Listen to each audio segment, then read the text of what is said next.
षड रस और पंच महाभूतों के बीच में संबंध की। तो जो आपके षड रस हैं, पहला मधुर, अम्ल, लवण, कटु, तिक्त, कटु, कषाय। मधुर, अम्ल, लवण, तिक्त, कटु और कषाय।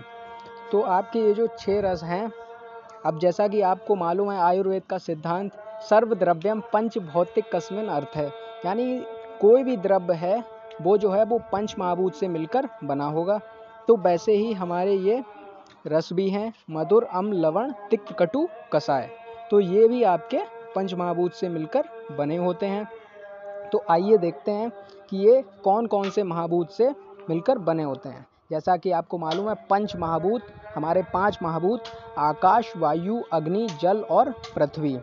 ये 5 महाभूत हो गए, आकाश, वायु, अग्नि, जल और पृथ्वी। तो इन्हीं से मिलकर ये 6 रस भी जो आपके 60 रस कहे जाते हैं, ये भी उन्हीं से मिलकर बने होंगे।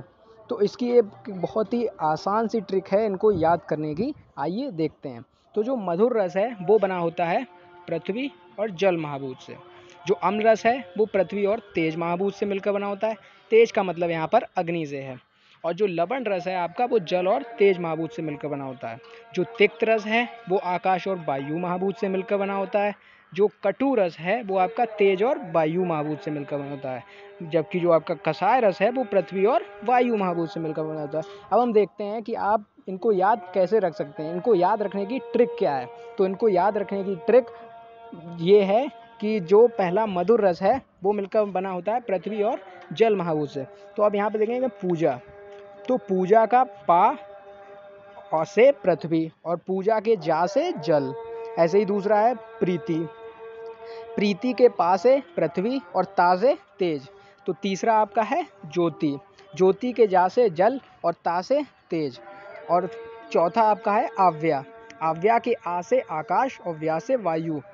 और पांचवा आपका है कटु, टब्या, तो टब्या के टा से आप तेज समझ सकते हो, व्या से वायु।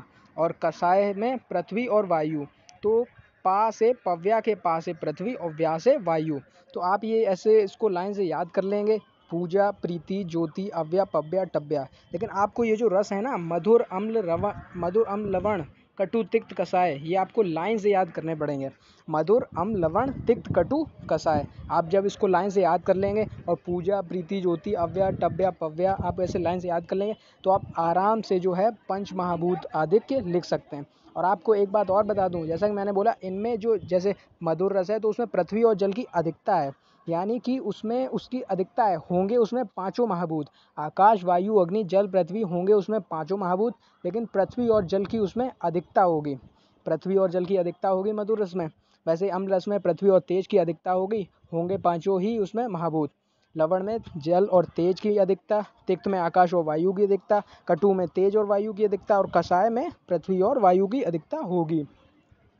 तो आप ये निमोनिक याद कर लेंगे, पूजा, प्रीति, ज्योति, अव्या, टब्या, पव्या। पूजा, प्रीति, ज्योति, अव्या, टब्या, पव्या। तो इस प्रकार से आपको ये महाभूत याद हो जाएंगे, जो कि बहुत ज़्यादा इंपॉर्टेंट है, बहुत ज़्यादा एग्जाम में पूछे जाते हैं।